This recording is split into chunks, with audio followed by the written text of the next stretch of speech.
Welcome to back my channel. আজ তৈরি করব মোরালি। গ্রামের হাট বাজার ও মেলাগুলোতে মোরালি খুবই জনপ্রিয়। আজকে এই মোরালি রেসিপিটাই আপনাদের সঙ্গে শেয়ার করছি। ঘরে থাকা মাত্র 3টি উপকরণ দিয়ে আপনিও চেষ্টা করতে পারেন এই মোরালিটা বানানোর জন্য। খুব সহজেই তৈরি করে ফেলতে পারবেন। খেতে খুবই ভালো হয়েছে। সঙ্গে থাকছে অনেক টিপস অ্যান্ড ট্রিক্স। তাহলে চলুন ঝটপট বানাতে থাকি। তার জন্য প্রথমে নিয়ে নিব 2 কাপ ময়দা। আপনারা আপনাদের প্রয়োজন মতো আরও কমিয়ে বা বাড়িয়েও নিতে পারেন।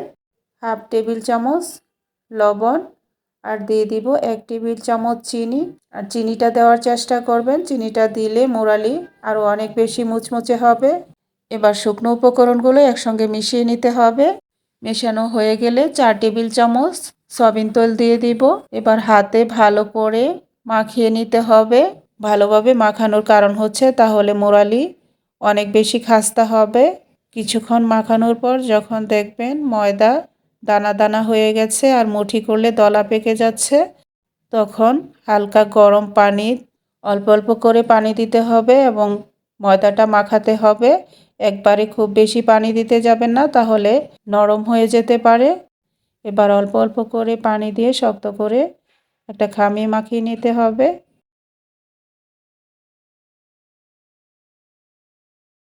খামিটা মাখানো হয়ে গেলে 10 মিনিটের জন্য রেস্টে রেখে দিব।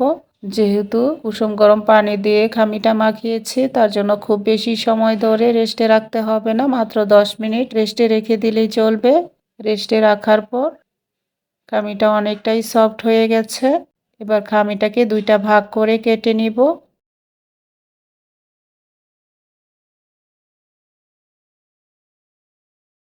একটা ভাগ দিয়ে মোটা করে রুটি বেলে নিতে হবে। ময়দা ছিটিয়ে রুটিটা বেলার প্রয়োজন নেই, এমনিতেই রুটিটা বেলা যাবে।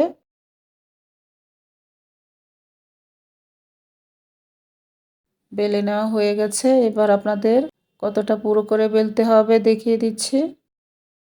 এবার চারপাশ থেকে কেটে স্কোয়ার শেপ দিয়ে নিব।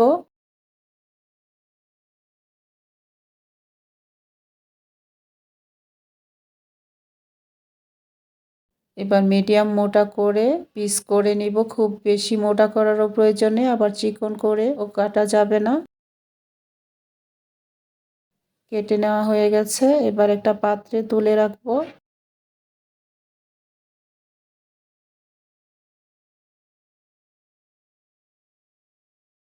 আর যে এক ভাগ ময়দা ছিল সেটা দিয়ে আরেকটা রুটি বেলে নিব। এবার একটা বড় করে রুটি বেলে নিব যাতে অনেকগুলো পিস একসঙ্গে হয়ে যায়।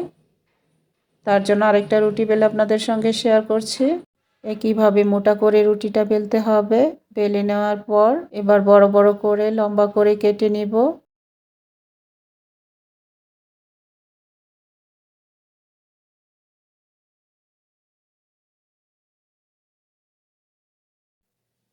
সাইডের ছোট পিসগুলো সরিয়ে রাখবো। এবার মাঝ বরাবর কেটে নিতে হবে এবং চারপাশ থেকে কেটে বাদ দিয়ে দিব।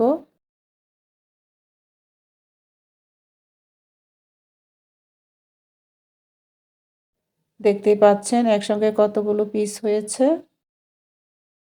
সবগুলো কাটা হয়ে গেছে। এবার চুলায় চলে যাব। চুলায় একটা পাত্রে বেশ অনেকটা তেল দিয়েছি। তেলটা হালকা গরম হয়ে এলে মোরালিগুলো দিয়ে দিতে হবে।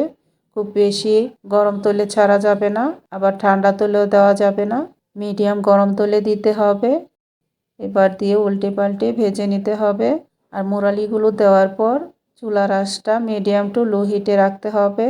তা না হলে উপর থেকে খুব তাড়াতাড়ি কালার চলে আসবে এবং ভিতর থেকে মুচমুচে হবে না। ভাজতে ভাজতে যখন মোরালিগুলো কালার চেঞ্জ হয়ে আসবে তখন তুলে নিতে হবে। দেখুন কালারগুলো ব্রাউন হয়ে আসছে। হালকা ব্রাউন করে ভেজে নিব। আপনারা যদি কালারটা আরও লাল করতে চান তাহলে মোরালিগুলো ভিতর থেকে হওয়ার পর চুলার আঁচটা বাড়িয়ে দিয়ে দ্রুত কালার আনতে হবে। ভাজার উপর ডিপেন্ড করে বিভিন্ন কালার। আপনি যদি লাল কালার করে ভাজতে চান তাহলে একটু বেশি সময় ধরে ভাজতে হবে। আর যদি সাদা কালার রাখতে চান তাহলে ভিতর থেকে ফ্রাই হওয়ার পরেই তুলে ফেলতে হবে। মুরালিগুলো শিরায় দেওয়ার আগে ঠান্ডা করে নিতে হবে, তা না হলে গরম শিরায় দেওয়ার পর নেতিয়ে যাবে, মচমচে থাকবে না। এবার তোল জড়িয়ে একটা পাত্রে সবগুলো মুরালি তুলে নিয়েছি।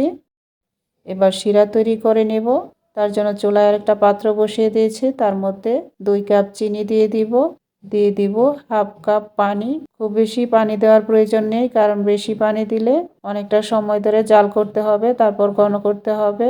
চিনিটা গলার জন্য যতটা পানি প্রয়োজন সেভাবে আপনারা দিয়ে নেবেন। নাড়াচাড়া করে জাল করতে থাকবো। চিনিটা গলে যাওয়া পর্যন্ত অপেক্ষা করতে হবে। চিনি গলে গেছে এবং শিরা অনেকটাই ঘন হয়ে গেছে। পর্যায়ে মুরালিগুলো দিয়ে দিব আর উল্টে পাল্টে 1-1.5 মিনিট জাল করে নিলেই হয়ে যাবে। দেখতেই পাচ্ছেন চিনি শিরাটা মুরালির মধ্যে সেট হয়ে গেছে। এবার একটা সার্ভিং ডিশে তুলে নিব। আর ঠান্ডা হওয়ার পর অনেক বেশি মুচমুচে হবে।